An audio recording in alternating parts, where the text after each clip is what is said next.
នៅទីស្តីការក្រសួងការពារជាតិបានរៀបចំកិច្ចប្រជុំផ្សព្វផ្សាយស្តីពីការបើកគណនីធនាគារនិងការបើកផ្តល់ប្រាក់បៀវត្សតាមប្រព័ន្ធធនាគារជូនយោធិនក្នុងកងយោធពលខេមរៈភូមិន្ទក្រុមអតីតភាពឧត្តមសេនីយ៍តូកឹមសុណារ៉ានាយកនាយកដ្ឋានហិរញ្ញវត្ថុអគ្គនាយកដ្ឋានភស្តុភារហិរញ្ញវត្ថុក្រសួងការពារជាតិនៅព្រឹកថ្ងៃទី27ខែសីហាឆ្នាំ2026កិច្ចប្រជុំនេះមានគោលបំណងផ្សព្វផ្សាយនិងណែនាំអំពីនីតិវិធីនៃការបើកគណនីធនាគារព្រមទាំងការបើកផ្តល់ប្រាក់បៀវត្សតាមប្រព័ន្ធធនាគារជូនយោធិនទូទាំងកងយោធពលខេមរៈភូមិន្ទដើម្បីធានាឲ្យការអនុវត្តប្រព្រឹត្តទៅដោយមានប្រសិទ្ធភាពតម្លាភាពធានាសុវត្ថិភាពសាច់ប្រាក់ដោយកំណត់ឲ្យសារអនុវត្តត្រឹមថ្ងៃទី30ខែមិថុនាឆ្នាំ2027ថ្លែងក្នុងកិច្ចប្រជុំអាដាមសេនីយ៍តូកឹមសុណារ៉ាបានផ្ដល់មតិដឹកនាំនិងណែនាំអំពីខ្លឹមសារសំខាន់ពាក់ព័ន្ធនឹងការអនុវត្តការងារព្រមទាំងជំរុញឲ្យបណ្ដាអង្គភាពពាក់ព័ន្ធយកចិត្តទុកដាក់សហការអនុវត្តតាមនីតិវិធីបានត្រឹមត្រូវនិងទាន់ពេលវេលាវិធីផ្សព្វផ្សាយនេះគឺអនុលោមតាមការសម្រេចរបស់សម្ដេចបវរត្បិតហ៊ុនម៉ាណែត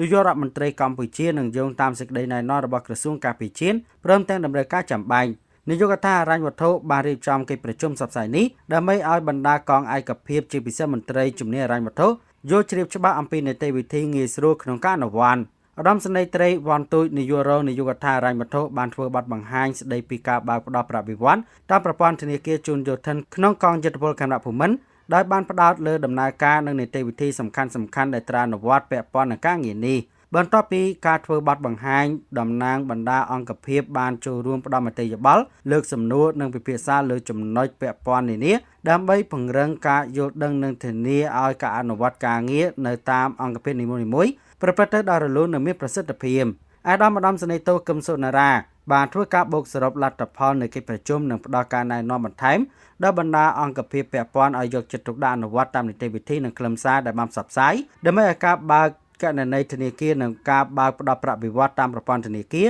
ជូនយោធិនក្នុងកងយោធពលខេមរៈភូមិន្ទប្រព្រឹត្តទៅដោយមានប្រសិទ្ធភាពតម្លាភាពនិងសុវត្ថិភាពអាដាមក៏បានផ្ដាំផ្ញើដល់បណ្ដាកងឯកភាពទាំងអស់ឲ្យចាប់ផ្ដើមដំណើរការបើកគណនីធនាគារជូនយោធិនក្នុងសម័យអង្គភាពរបស់ខ្លួនចាប់ពីថ្ងៃទទួលបានសេចក្តីណែនាំរបស់ក្រសួងការពារជាតិនិងត្រូវមានវឌ្ឍនភាពការឡើងជាប្រចាំខែរហូតដល់បញ្ចប់ទាំងស្រុងមុនអសានវត្តដែលបានដាក់ចេញ